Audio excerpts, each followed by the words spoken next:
ॐ सोमनाथाय नमः। ॐ मल्लिकार्जुनाय नमः।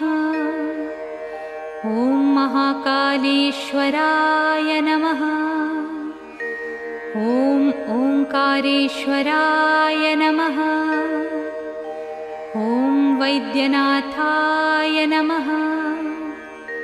ॐ भीमशङ्कराय नमः।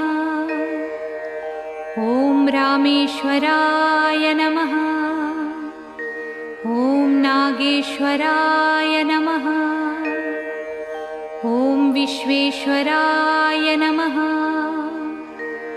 ॐ त्र्यम्बकेश्वराय नमः। ॐ केदारेश्वराय नमः।